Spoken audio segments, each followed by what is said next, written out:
Good morning, everyone. We're going to start. I just leave some time for everybody to join.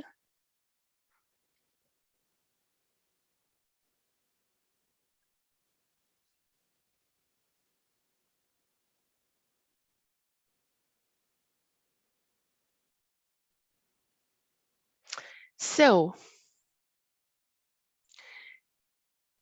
we'll start now. So good morning. Welcome to this NISQ webinar. It's actually the 6th webinar of a series of 9 that we've been organizing between November 2021 and February. And so I'm Pascal Bernier-Brunner. I'm the communication leader for the NISQ project. And I will share some practical information before I hand over to today's moderator and speaker. So this webinar is recorded and you will receive the link to the recording tomorrow normally. It's in listen-only mode because we have a lot of people registered, so it makes it easier to handle. But if you have questions, you're very welcome to use the Zoom Q&A panel to ask your questions to the speakers. And you will see the questions asked by others, and you can upvote questions if you feel like it. And the chat is also open for more informal exchanges, or if you need to report a technical problem. So that's, I will now go to the background and I'll remain available if there is any technical glitch, but I hand over to Dr. Venkatesh Kannan, who arranged this webinar and the February series of webinars, and he will be your moderator today. So Venkatesh, the floor is yours. Thank you very much, Pascal, and good morning, everyone. So I'll just kick off with an outline of the NISQ project, and then we'll welcome our speaker, Dr. Duncan. If you could just navigate to the next slide, Pascal, please. Thank you. So the NISQ project is focused on developing practical use cases and applications that focus on the noisy intermediate scale quantum computing systems. It is under the Quantum Flagship Program from the European Commission, particularly the Horizon 2020 program. It's a 4-year one that started in the September of 2020. Now, the consortium is an interesting mix of industry as well as research partners across a number of domains and expertise areas. They cover both development of quantum computing technologies and algorithmics, but also practical use cases with domain expertise. So the whole project is driven by developing a number of applications in a wide range of use case areas. If you could go to the next slide, please. Thanks, Pascal. So in a broad sense, the NISQ project is composed of 9 different use cases, which gravitate around chemistry systems, machine learning and optimization algorithms, focusing on energy and stock management systems, financial applications, and also symbolic AI and graph algorithmics, particularly in which natural language processing related probabilistic safety assessment and rule-based systems are the focus of the use cases. Now, the February series of webinars are around the symbolic AI and graph algorithmics use cases. And today we kickstart with Dr. Duncan, who joins us from Cambridge Quantum Computing, CQC, and he holds honorary doctorate positions in the University of Strathclyde as well as the University College London. His research focuses on the foundations of quantum computing, in particular using category theory and dramatic calculi to understand the structures of quantum states and programs. He's also the co-inventor of the ZX calculus framework with his co-creator Bob Kyoke. And he has applied this to actually reason about quantum circuits, the measurement of quantum computations, and also quantum error correction codes. So thank you very much, Ross, for joining us today. And I'd like to hand it over to you to kick off your presentation. Thank you, Venkatesh. Let me just try to share my slides. I think Pascal needs to stop sharing the screen so I can start. No, normally not, but okay, I press the button. Yeah. Great. Let's start one, share. Yeah, wonderful, it works. Okay, do you see the slides? Yes. Excellent. Okay, so I want to thank Venkatesh and the other organizers of the webinar for inviting me to speak today. I'm going to give a kind of a survey talk of where we are at the moment and in particular, thinking about the structure of quantum software and the way that that influences the development of quantum computing in the present day. But before I get into the meat of my talk, I want to say a little bit about who I represent. So I work for a company called Cambridge Quantum. We are a company focused on quantum software. We're mostly based in the UK. Biggest site is here in Cambridge, also in Oxford and in London. And we have some satellite offices in USA, in Japan, and in Germany. And so in total, there's about 200 people in the company worldwide, mostly in the UK. The kinds of things that we work on in the world of software are what I call system software, in particular, compiler and optimizer, programming systems and runtime for quantum computing, some online services, and also some work in quantum error correction. And on the other side of the stack is what we call applications. So people actually want to use quantum computing for useful things, and not everyone wants to develop their own application software to do that. And so the main areas of focus for us are computational chemistry and material science, machine learning, algorithms based around Monte Carlo methods, in particular quantum Monte Carlo integration, and slightly more long-term project working on quantum natural language processing. And we also have a group of people who are looking at applications of quantum technology for security, and in particular quantum crypto. However, if you've been following our company recently, you will have heard that we are in fact involved in a collaboration with Honeywell Quantum Solutions. HQS are a company which makes quantum hardware, ion trap-based quantum computers. And we have recently formed a merger with them. So their new company is called Quantinuum, which is not the worst name I've ever heard. And Cambridge Quantum will still continue to exist under its own name, but we are now a fully integrated top to bottom quantum computing company, from the application software down to the hardware itself. Okay, so that's an introduction of who we are. The question we might come to next is, why are we doing any of this? So I'm sure everyone who's attending this seminar knows the basic picture here, then doesn't believe things that you read in the newspapers. But the important point is the quantum computers can do some things faster than conventional computers.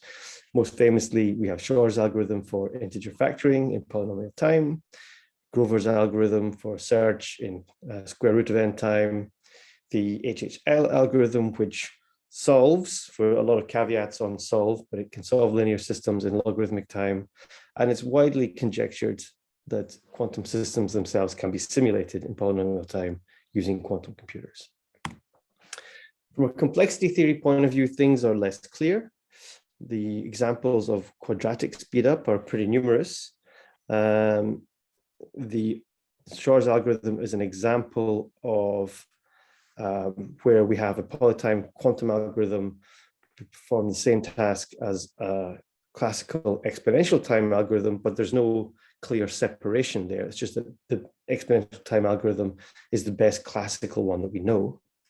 And there are examples of exponential speedup which are strict, but these tend to be for contrived or restricted problems. So the Deutsch-Jozsa algorithm is an example of this. It's not a real problem that anyone would care about, but it does have an exponential speedup. And it is conjectured, but not proven, that we have exponential speedups for some quantum simulation problems.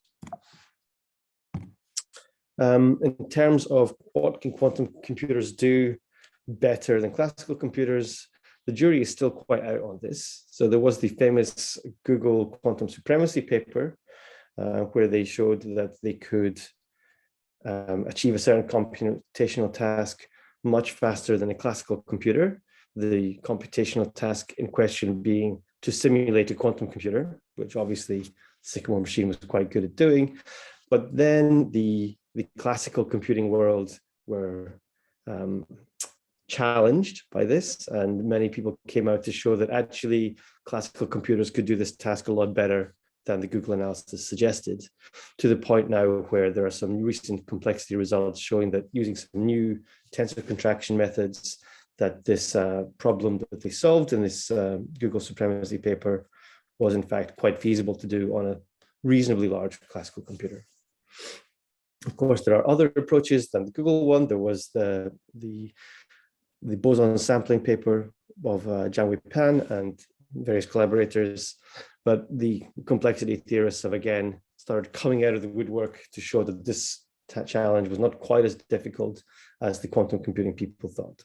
So it's on an ongoing arms race between demonstrations of good performing quantum algorithms in hardware and improved classical algorithms trying to challenge them. Quantum hardware itself at the current time is a wide range of different technologies. So most mature would be superconducting or ion trap implementations, although today cold atoms are quickly speeding up and might soon be practical. And other technologies based around optical methods or semiconductors are a little bit further away in terms of technology readiness.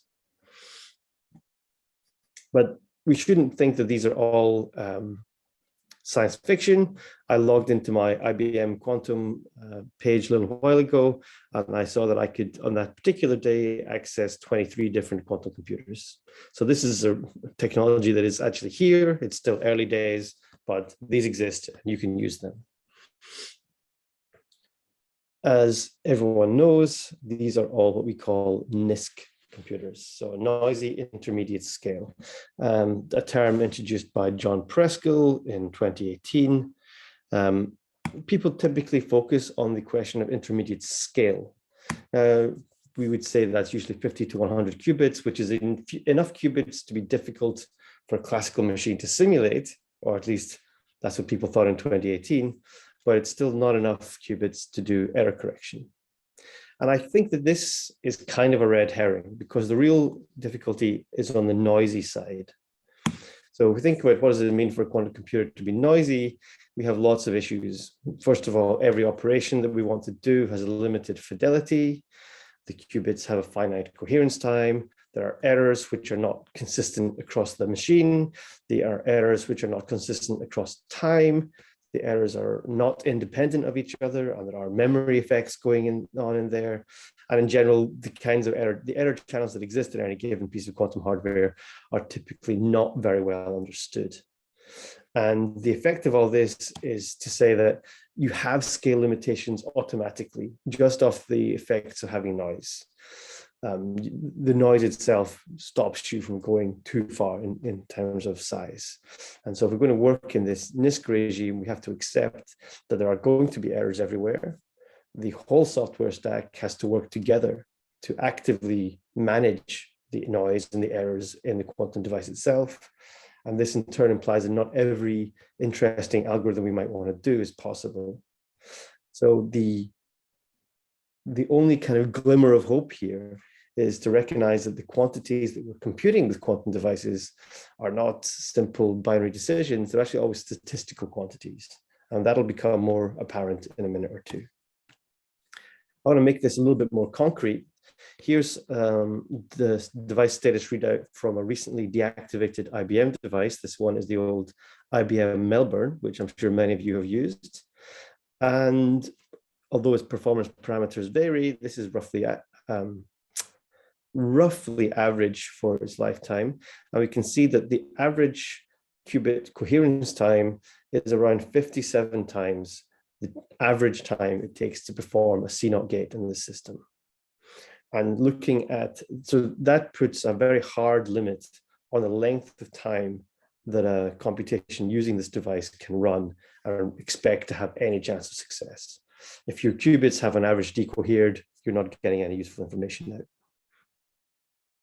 The error rate of the CNOT on average is just under 3%, which means that if you have done those 57 CNOTs, you only have an 18% chance of having not seen an error in the CNOT gate itself. That's pretty limiting. Modern machines are better than the Melbourne. This is a fairly early example, but this is the kind of numbers we're talking about. And that implies that certain things are not possible. In particular, a lot of your 1990s classic quantum algorithms that you read about in Nielsen and Schwang, such as phase estimation, these are just not going to be feasible. So phase estimation, we have a certain circuit that extracts a few bits of precision, and each time we add a new bit of precision, we approximately double the depth of the circuit. Also double the time required to run the circuit. And so with our fixed finite coherence time, we're not going to get very much information out of this kind of algorithm. And phase estimation in particular is just a subroutine and expects you to have already produced some input state using some other quantum algorithm. And that also has to fit inside your same limited budget of quantum compute available. So in short, we have to use different kinds of algorithms on these machines. So let's have a quick, very high level look at what is the structure of a noisy quantum algorithm. So here is my quantum computer, and the operator wants to look inside the box. And what we might see is the quantum circuit. Of course, inside an actual physical device, we don't see anything like a quantum circuit. Everything's real-time analog physics. But let's just use this abstraction for now. And what happens is we have some qubits, we have some gates, we have some measurements. We run the whole thing and we get out some bits, which are the outcomes of the measurements. And we repeat the experiment and we get some different bits, and we can repeat it quite a number of times. And it's obvious at this point that what we are actually extracting from the quantum device is not these bits, because these are all supposed to be representing the same measurement, but we're extracting the expectation value of the measurement that we wanted.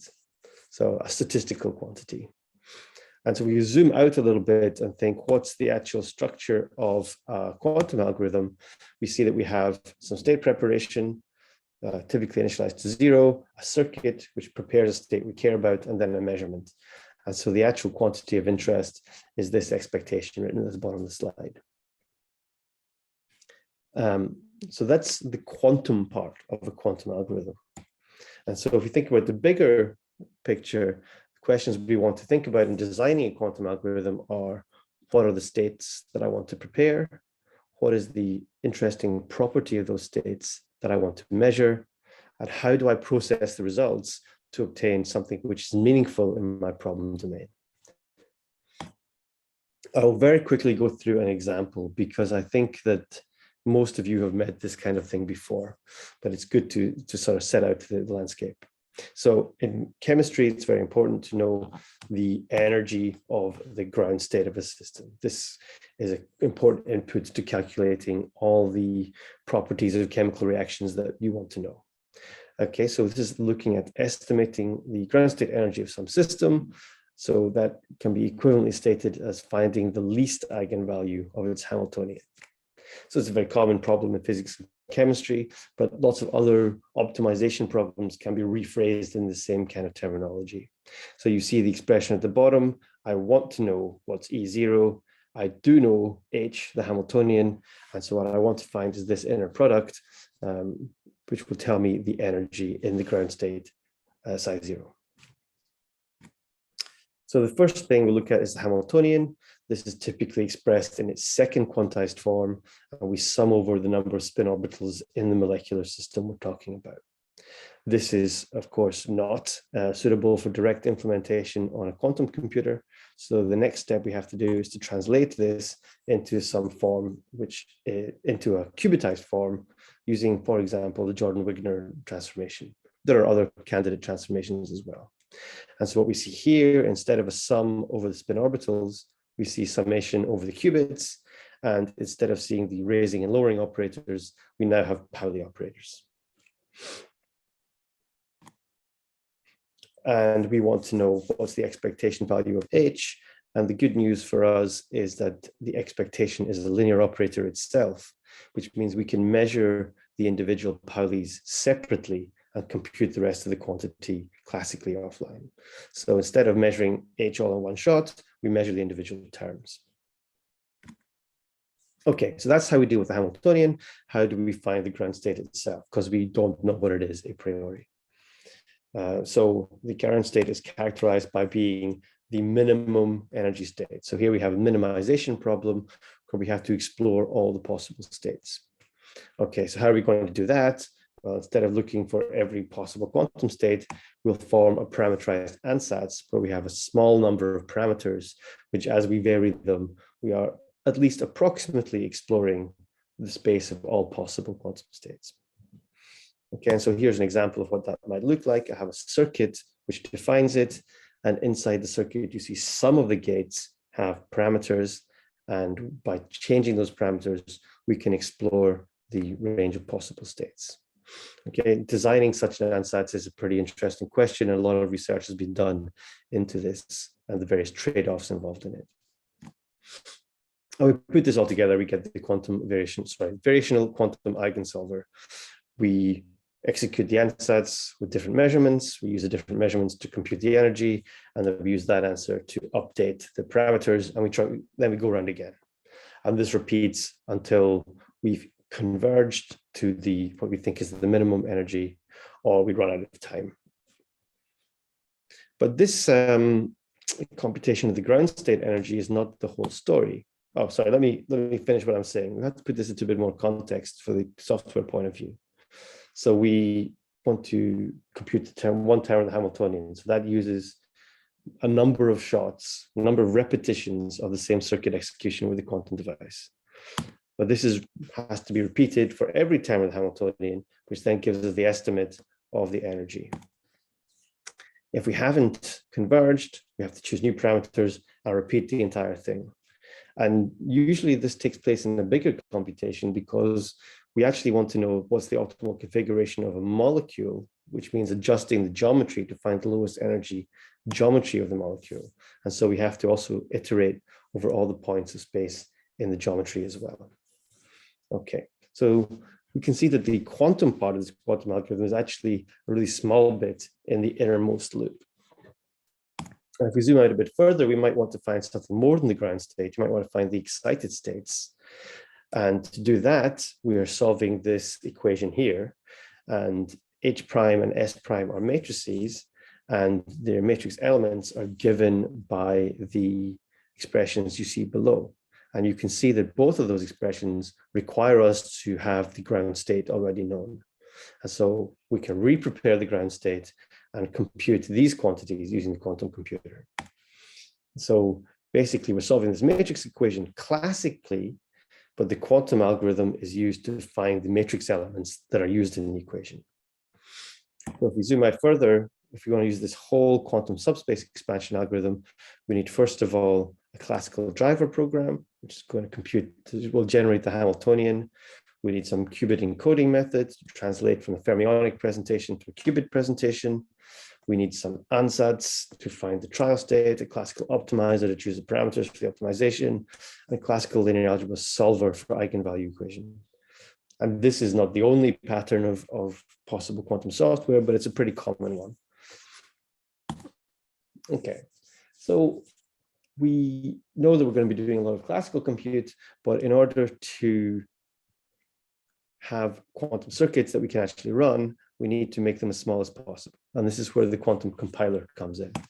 So one of the major products of Cambridge Quantum is a program called Ticket, which is a language and platform agnostic retargetable compiler for NISQ devices. I'm going to explain some of those words. NISQ we've already talked about, but I just want to remark that this is open source software and you can get it from PIP right now. So what does it mean, all this stuff about retargetable? It means that we can use lots of different devices and lots of different front-end packages. The compiler itself is a high-performance C++ library that mostly does circuit optimization and layout. This has a wrapper of Python around it, which we call PyTicket, which is the way which you would interact with it in your software. And we have a bunch of extension modules, and I've listed some of them here. There's actually quite a few more, which allow PyTicket to plug in to other quantum software or quantum hardware stacks. For example, if you want to run your software using the IBM devices, you could download the Qiskit extension, and that will provide support for IBM hardware and also give you the integration with Qiskit software itself. Similarly, we've picked PyTicket PyQuil. This gives integration with Rigetti stack including their Pike-Wheel software, but also backend targets for the different devices that they support. So if you wanted to write your software using Pike-Wheel, you could use this extension, and then you could use Ticket to translate that software into a form suitable for running on the Honeywell ion traps, for example. So this is totally mix and match. Why is that possible? It's because compilers have a very regular structure into different phases. So the first phase, it consists of many things which are based on the language which you're using as an input. The last phase is based on many operations which are specific to the machine which is going to run the software. And in the middle, we have various things which don't really depend on either of those things. They are the logical flow of the program. And in the case of Ticket, this is mostly about doing circuit rewriting. So to go into a little bit more detail, we won't worry about the very front end, parsing, lexing, type checking, all these kinds of things. These are just here to generate some description of the circuit that we want to run. And then there will be a circuit synthesis phase, which will generate a quantum circuit based on that. Or maybe you just write down the circuit directly in Python. That's also possible. And in fact, most low-level software systems do it that way. Then we'll have this optimization phase, which includes both making the circuit as small as possible and also rewriting it to be as resilient to noise as possible, which are two things which are sometimes in tension. Obviously, in order to do the noise shaping, we should know something about the noise profile of the device, but in fact, quite a lot can be done without that. And then if we burrow a little bit deeper into the stack, we know all these different kinds of quantum devices, they have different gates and different limitations and different layouts.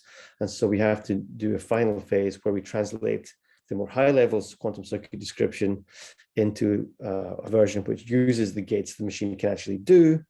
And if the machine has restricted connectivity, which is very typical in superconducting devices, that we only do gates in places where the machine is actually capable of doing gates.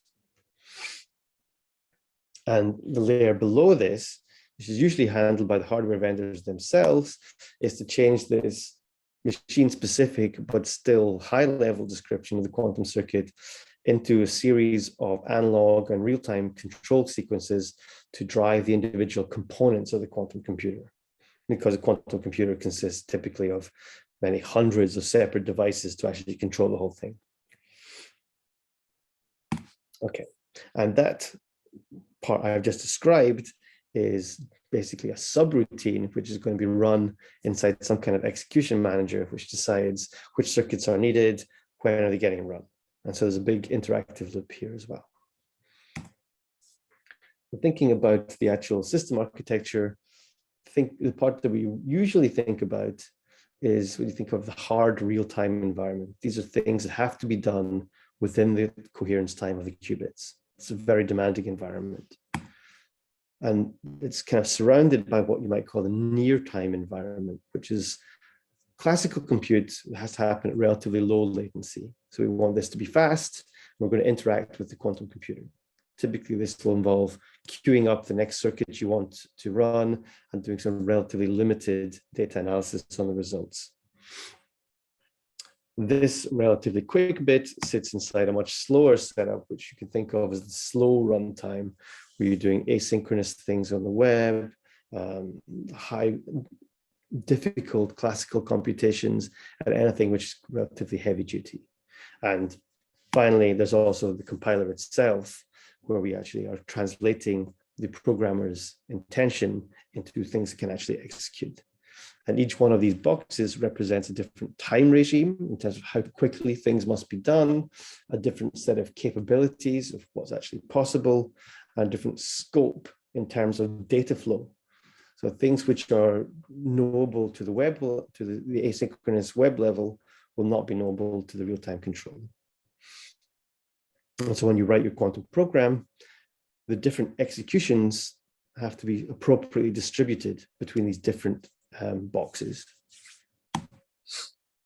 Okay, so that's the very basic thing. We might want to do lots of other high-level compilation passes to maybe approximate the circuit that we wanted to do instead of doing it exactly, or adaptively generate the circuit based on some results that we're seeing, or distribute the circuit across many devices. There's lots of high-level things, but I'm going to talk mostly about something more simple, which is circuit synthesis. So we talk a lot about circuit optimization, which relies on the idea that I want to do a certain unitary operation, and there's many different ways to realize that in terms of gates.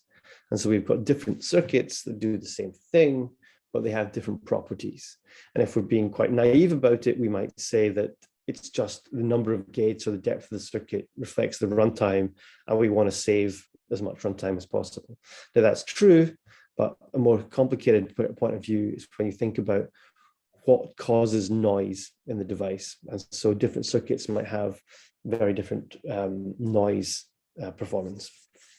But in theory, these circuits are equivalent, and we find that we want to change one which is not so good on the runtime properties into one which is better. Okay, so this is optimization, and we try to replace usually some local bit of a circuit by one which is better. And it's worth taking a step back and thinking that what we're really talking about here is linear maps and different ways to write down the same linear map. And quantum circuits are kind of intuitive because we all think about gates as being something that we can actually do. And it's reasonable to think of things that way.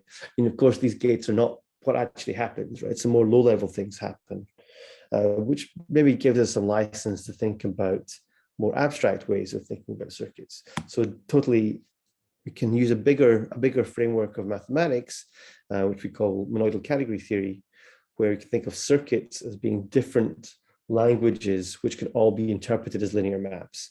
And by mapping between these different languages, which we call rebasing, or if you're a category theorist, you might call them functors, then we can change the way that we write down the circuits, we can change the way we think about the operations, and we can do transformations which wouldn't necessarily make sense in our original circuit language. And the ZX calculus is a good example of that. Here is one presentation of ZX calculus. Each one of these equations is a little circuit transformation on things which don't really look like circuits, but which are equivalent. And you can transform ZX terms back into circuits. And so using this language, we can appeal to some quite powerful theorems which wouldn't apply in the case of circuits. I'm not going to say very much about ZX calculus. I just want to mention that we don't have to stick in the world of circuits. We just have to end up with something that our computer can do. Okay, so we're thinking about hybrid algorithms, as I mentioned earlier. Where does this apply? It actually applies just to this part, the actual quantum circuit itself. And the measurements are typically trivial and the state preparation is trivial. So we just think about the ansatz. Here's an example that I briefly flashed up on the screen earlier. This is the unitary coupled cluster ansatz for preparing the ground state of molecular hydrogen. You can see the numbers at the bottom showing how many gates and how deep it is.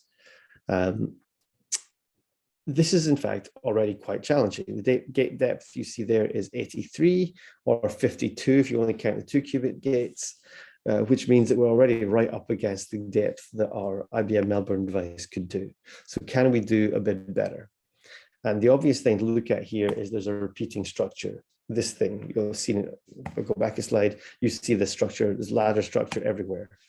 So I'm going to rewrite that into the ZX calculus. I'm not going to explain too much about what's going on here, except to note if you want to understand this better, there is an excellent introductory paper on the subject by John van der Wetering, which you can find at this archive number here.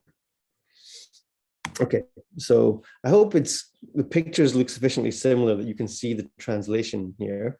But now I'm going to use some of the ZX calculus rewrites to see if we can discover some things which were not obvious before. And I'll just do a bunch of rewrites. And we see that this is an equivalent diagram of the ZX calculus.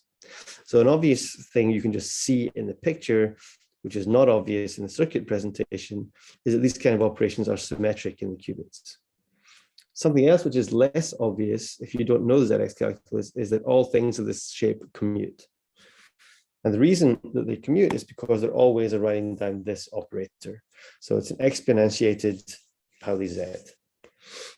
Okay, and this kind of thing is called a phase gadget. And this turns out to be quite an important construct. So if we look into our coupled cluster ansatz again, we see in the middle pretty much everywhere a phase gadget, but also it's always accompanied by some single qubit Cliffords. These Clifford conjugations we can also bring into the diagrammatic language quite easily, and we get something called the Pauli gadget. And so all I've done here is write down the Cliffords in ZX notation in front of where they are in the phase gadget. And this gives us an exponentiated Pauli word. And so not all Zs, but just some word over the Pauli strings. And I'm going to change my notation a little bit to express this in a more condensed form. So the green square is the Z, the red square is the X, and the one which is half and half is the Y.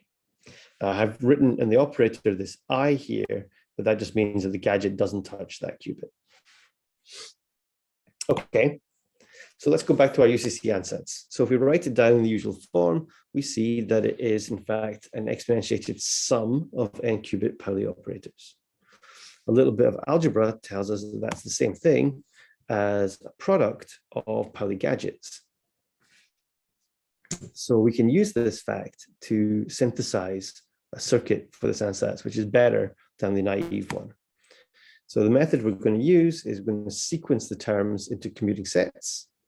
We're going to simultaneously diagonalize the sets and then synthesize these diagonal exponentials using phase polynomials. So the first thing to notice is these are Pauli words, so they all either commute or anti-commute.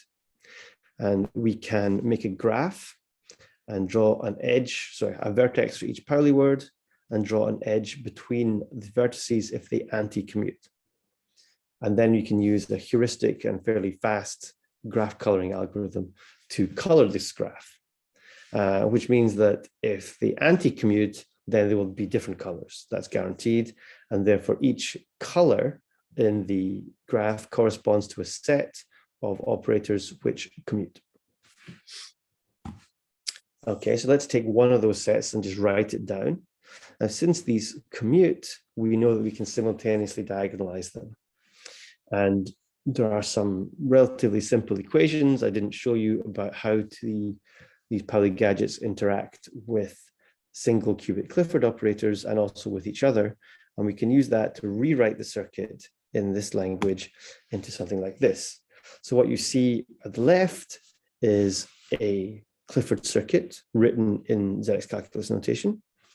In the middle is a subcircuit which contains only phase gadgets, which is to say exponentiated Pauli Zs. And then at the end, another Clifford circuit, which is just the adjoint of the first one.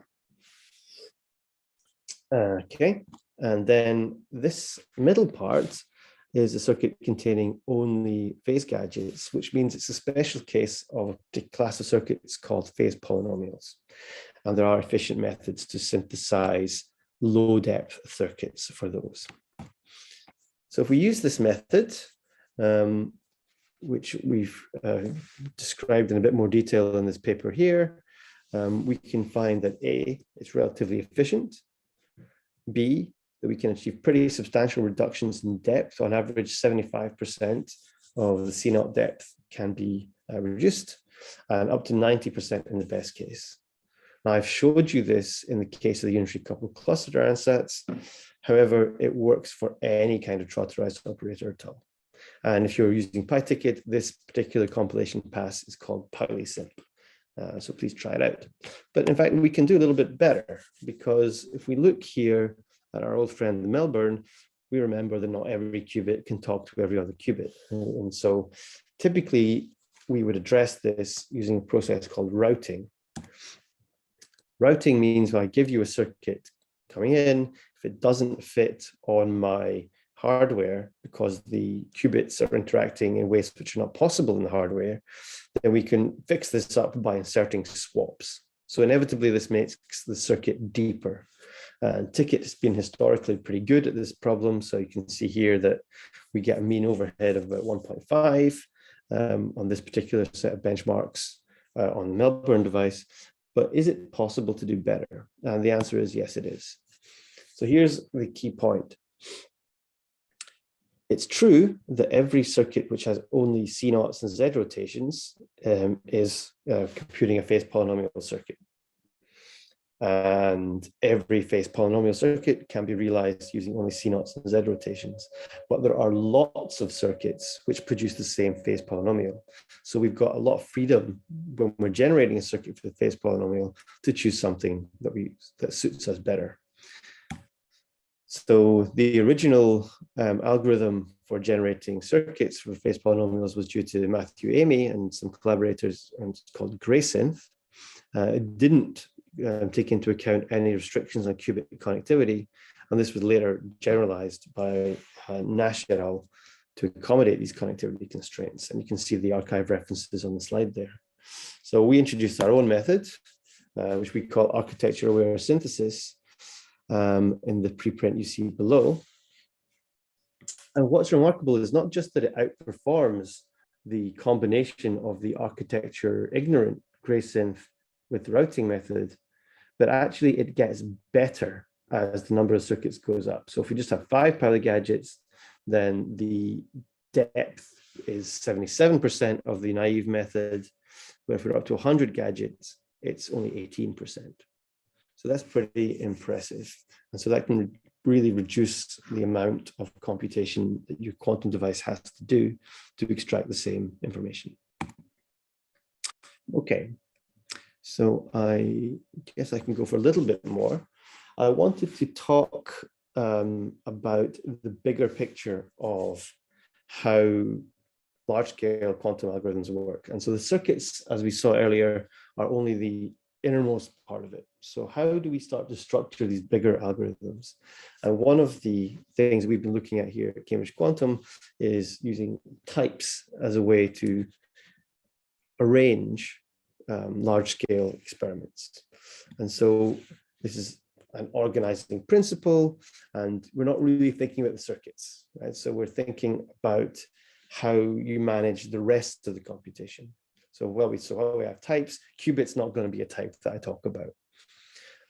On the other hand, because we're working with statistical quantities, distributions will be an important type. So let's have a look at what we might want.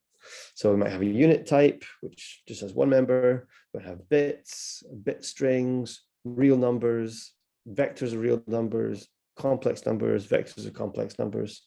These are all sort of the basic types. Given any types, we want to make pairs of them. We want to make functions transforming A's into B's, and we want to have lists where everything in the list is the same type. And there are usually, if you're familiar with functional programming, none of this will be used to you. It's all the stuff that you would usually find in any functional language. And we would expect these types to come with the usual operations that these things have, like deconstructing a pair, applying a function, and so on. So how does this fit into the world of quantum computing? Well, we're going to look at some basic things that we're going to have. So the first thing is distributions. So distributions where we take, which are over the elements of some type. So distribution for our purposes is a function where you give me an element of the support set and I give you a probability back. So probability meaning a real number between 0 and 1.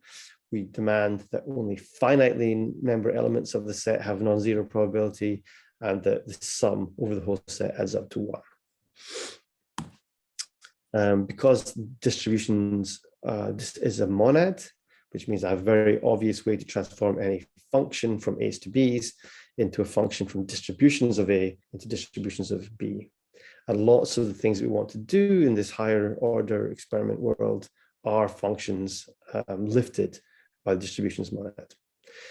So monads have more structure than just being functors, but we don't use it as often as this. And I'm not going to go into what monads and so on are. Since the results from quantum device are always distributions over bit strings, I'm going to use a shorthand for that, and I'm going to call it d to the n for distribution over n bit strings. Okay, now the other thing that we need to have is circuits. And so circuits for our purposes have only two interesting properties, the number of inputs and the number of outputs. And given circuits which agree at the input to output part, that is to say, if circuit 1 has the same number of outputs as circuit 2 has inputs, then I should be able to plug them together to make a new circuit. And I call that operation seq for sequential composition. And if you think back to the example that we saw earlier, there's 3 important classes of circuits. The Ansatzes, which are circuits with no inputs, measurement circuits, which are circuits with no outputs. And what we get by composing these things are circuits which have no inputs and no outputs. And so we can just run them and receive the probability distribution at the end. So when I say outputs, I mean outputs which are qubits, not measurement results. Okay. So to go back to our picture, we can see that the first half of our circuit is one of these Ansatz types, and the back half is one of these measurement types. And we put them together using the sequence operation, and we get a closed or complete circuit. And so what we have in our setting is we have a complete circuit, which is say one that can run, and then we want to get back some results from the device. And this behavior we wrap up in a function we call execute. So circuit in, list of bits out. Okay, so a list of bit strings out, sorry. So we want to translate that into a distribution. Of course, if we have a list of bit strings, we can turn that into a distribution just by counting. And then if we have, for example, also a state vector simulator, we can also turn that into a distribution by using the Born rule.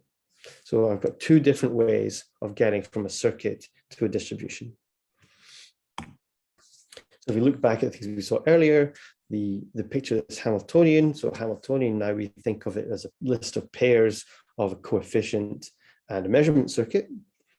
And the quantity of interest we can think of as a list of the measurements, and sorry, as a function which takes the list of measurements and distributions and returns a real number, which I think it's quite obvious how to make this kind of function from the Hamiltonian itself by just multiplying and adding. The variational ansatz then we think of as being given by its parameter vector, which will just be some tuple of real numbers. And then a variational ansatz is a function of type, give me the parameters, I'll give you back the circuit.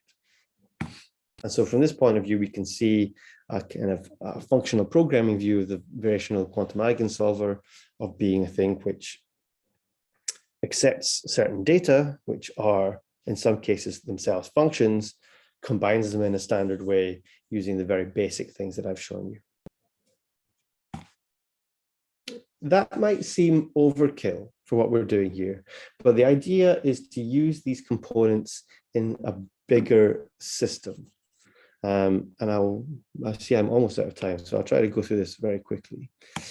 And this is for error mitigation. So we talk about error correction and error mitigation. So in error correction, we're trying to operate in some code space where our logical qubits are physically composed of many code bits, and everything is, there are many measurements on auxiliary qubits to detect errors. We can intervene into the circuit to correct the errors.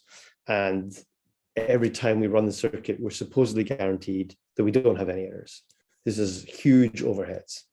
Error mitigation is something weaker, which is to say that we're going to try to improve the statistical quality of the results, which is lots of kind of signal processing techniques to try and change the computation we're doing, and possibly involving a high overhead in terms of circuit executions.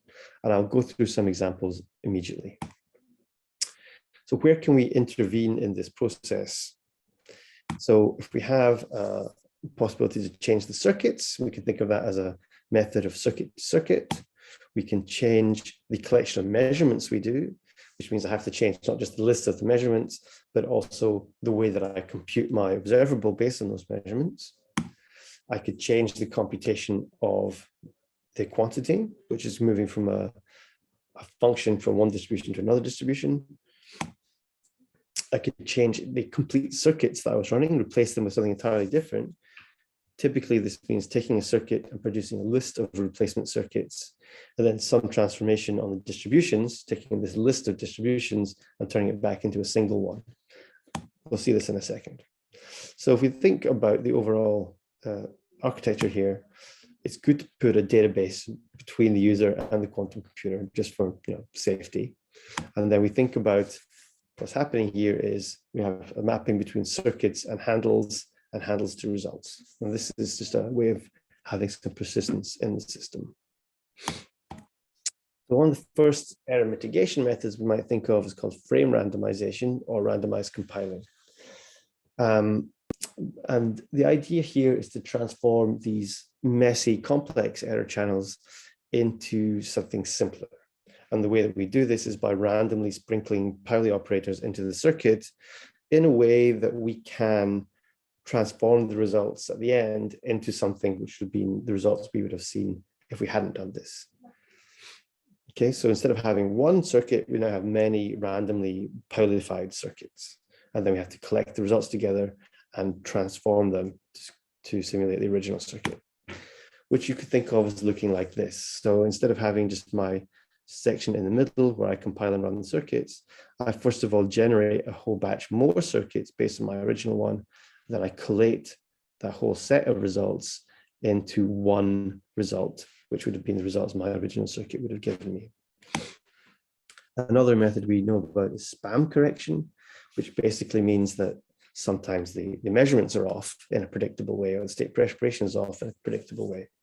And so we can compute the spam matrix by doing some experiments offline and work out what's the deviation from what should have happened. And then we can use the spam matrix to correct the distributions produced by other circuits. And that looks a bit like this. So I have this splitter block at the beginning, my usual circuit evaluation on the top path, this spam calibration experiment, which is no relation at all to the circuits above, but it does produce the spam correction matrix, which transforms the results into something which has now been spam corrected. And I can, of course, combine these things together. So I could do my spam splitter first, use my universal frame randomization to generate more circuits, do the frame randomized version, and then correct at the end. Since I'm running low on time, I won't talk about zero noise extrapolation, but again, it fits into this overall higher order framework of how to do quantum error mitigation and how to do big experiments more generally. All the stuff I've just shown you is available in a new library we've released a little while ago called Kermit. Again, it's open source and you can get it from pip. And with that, I'd just like to ask you to try out Kermit, try out Ticket, and thank you for your attention. Cheers. Thank you very much, Ross. You covered a wide range of topics there, very interesting. Would we have any questions from the audience? If you have, please type them out in the Q&A chat. And while probably that is happening, I have maybe one question to kick that off, Ross, if you don't mind. So does Ticket or the whole compilation process take any inputs from the user in terms of optimization targets, maybe gate costs or noise thresholds or circuit depths? Is that something that is parameterizable at a conceptual level, do you think? Yes and no. So most users use Ticket with its predefined passes. So we've got passes for all the backends that we target, so all the different devices, and we've selected methods that we think are the best ones for those. However, the compiler consists of modular passes, which are all available separately. And in some of these passes, you can select a metric that you want to optimize for, and it'll keep doing the different things in the pass while that metric is decreasing. So there is a degree of user customization available there, but it's not quite as easy as saying, oh, I want to optimize for depth today, or I want to optimize for gate count today. Sure, thanks. Again, please don't feel shy. If you have any even information related questions, please feel free to ask. Again, I'm kind of interested from the functional programming perspective because I personally come from that background. Now, thinking about even further down something like distributed quantum computing, where circuit decomposition is going to be influenced by distributed entanglement as well. So do you think the notion of functional decomposition from the more formalism will help going forward in how to decompose circuits for distributed computations? Yeah, well, that's a very interesting question. So I worked a bit on this question in the past, and usually what you want is your type system to tell you something interesting about where you are. And in the case of entanglement, this seems rather difficult. So some things are simple, like you don't need very much analysis to say these two things are not entangled. That's straightforward. But if you want to do anything more interesting than that, it becomes very complicated very fast. As you know, the number of SLOC classes, so there's different inequivalent ways of being entangled depending how many parties you have. So if you're just two, there's only entangled, not entangled. In 3 parties, GHZ state or W state, or all the 2-party splits. And then in 4 parties, I think there's an uncountable number of inequivalent SLOC classes. Which makes doing any kind of analysis really difficult. So this is one of the reasons why we were coming up with the ZX calculus. We don't really have types. We just have the structure of the term and the rewrites on the term. So I think in terms of using entangled resources as primitive computational types, it's quite difficult to see a system which would be expressive enough to be useful and simple enough to be tractable. I'm not saying it's impossible, but that's why we've kind of focused the kind of functional element in the classical realm. Sure.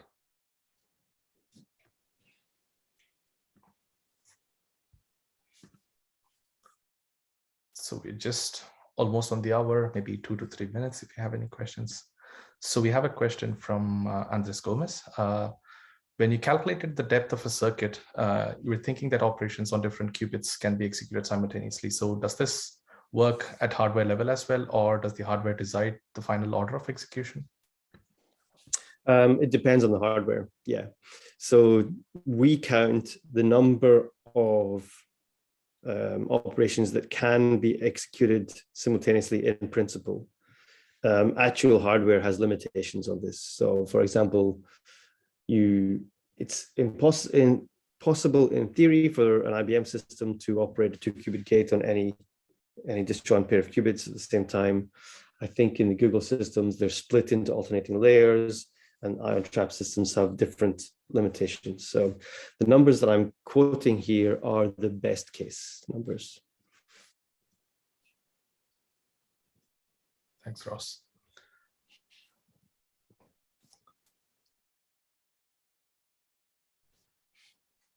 Maybe one more question while we wait. So on a non-technical level, so how do you think the merger between Cambridge Quantum and Honeywell Quantum Systems have an impact on the ticket platform and what it will support?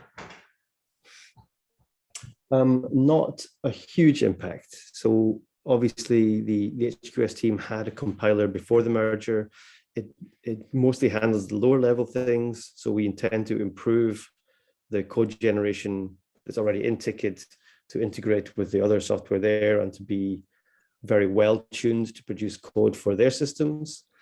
However, the intention is to remain, to continue supporting all the other quantum platforms that are out there. And we have a long list of hardware companies that we're still collaborating with and will continue to keep collaborating with. And ultimately, I mean, you saw, and everyone knows that there's so many different quantum technologies out there. And it's not even a question of which one will be the best. There's going to be different trade-offs on different platforms. So we see this today, like superconducting machines, they are relatively noisy compared to ion traps, but their cycle time is much faster. For different applications, you might prefer one or the other. And so we will continue to support everything that we can support. That's good to know. Thank you very much, Ross. So unless there are any other questions, Pascal, can I leave it to you to maybe summarize the upcoming ones? Yes, thank you very much. So first of all, I would like to thank our two speakers, Venkatesh and Ross, for being with us today. And also I wanted to announce the coming webinar. So if you have an interest in quantum natural language processing, quantum rule-based systems, quantum probabilistic safety assessment, sorry, that's a difficult one, please go to our website and you'll find all the program first and the instructions to register. So we are at NISQ.eu. So thank you very much. Thank you to our attendees, our speakers, and I hope we will talk to you again next week. Thank you. Thank you very much. Thanks, everyone. Cheerio.